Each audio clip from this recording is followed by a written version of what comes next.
안녕하세요. 최일환 변호사입니다. 오늘은 경락손해 인정에 관한 대법원의 구체적 기준을 살펴보도록 하겠습니다. 구독, 좋아요, 알림 설정 부탁드립니다. 여기서 경락손해라 함은 자동차 시세 하락 손해 또는 감각상각 손해라고 합니다. 보험회사 약관에서는 경락손해를 보상받기 위해서는 두 가지 요건을 모두 갖추도록 규정하고 있습니다. 그 두 가지 요건이 뭐냐면, 하나는 수리비가 사고 당시 차량가액의 20%를 초과해야 합니다. 두 번째 요건은 사고 차량이 출고된 지 5년 이하의 차량이어야 합니다.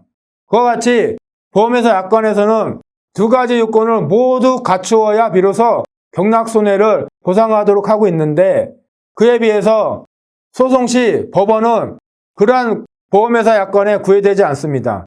그러한 요건을 고려하지 않고 오로지 자동차에 중대한 손상이 있는지, 중대한 손상이 있으면 경락손해보상을 인정하고 중대한 손상이 없으면 경락손해를 보상하지 않습니다.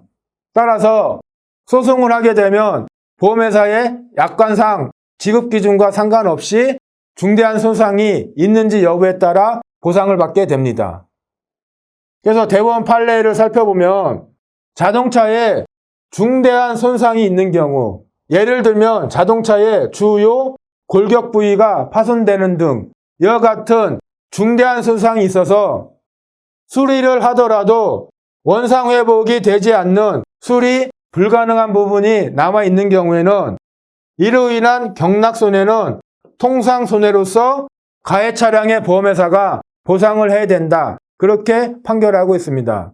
따라서 경락손해를 인정한 구체적 대법원 판례들을 살펴보도록 하겠습니다. 먼저 첫 번째 사례인데, 이와 같은 네 가지 이유를 들어서 대법원은 경락손해 보상을 인정을 했습니다. 첫 번째는 피해 차량이 신차 등록된 후 약 2년 정도 경과한 후에 교통사고가 발생하였다. 출고된 지 2년이면 얼마 되지 않은 차량이죠. 두 번째, 사고 당시 차량의 시세는 약 1억 4,500만 원이었다. 그리고 세 번째로는 사고로 피해 차량은 좌우 프론트 휀더, 루프 패널, 좌우 프론트 사이드 멤버 등이 심하게 파손이 되어 1차 수리를 한 후에도 여전히 부품에 하자가 생겨서 다시 2차 수리를 했는데 그 수리 비용이 2,200만 원이나 나왔습니다. 네 번째로는 사고로 인한 피해 차량의 사고 이력은 차량 매매 시 중고 자동차의 성능 상태 점검 기록부에 기재 대상이 됩니다. 여기서 대법원이 경락손해를 인정한 핵심적 이유는 이것입니다. 3번. 이와 같은 좌우 프론트 휀더나 루프트 패널, 좌우 프론트 사이드 멤버는 차량의 주요 부위입니다.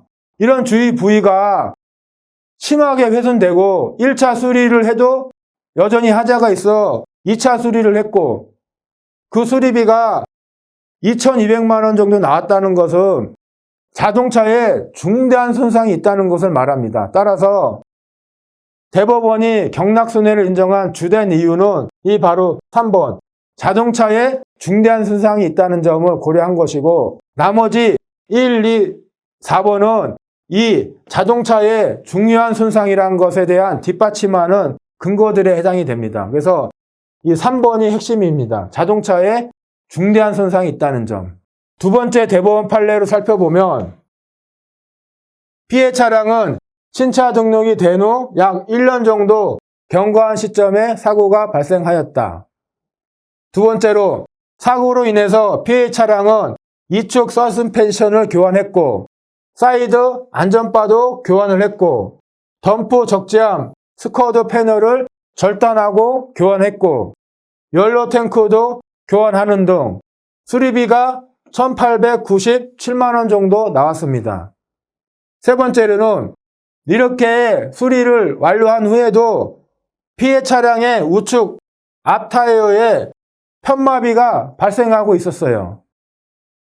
그리고 네 번째로는 역시 이러한 차량 사고의 경력은 중고차 성능 상태 점검 기록부에 반드시 기재해야 하는 부위에 해당이 됩니다. 대법원은 2번과 3번을 고려를 해서 자동차에 중대한 손상이 있었고 수리를 하더라도 회복되지 않는 부분이 남아있다 라고 해서 경락손해를 인정했던 것입니다. 이상입니다. 오늘 영상을 시청해 주셔서 감사합니다.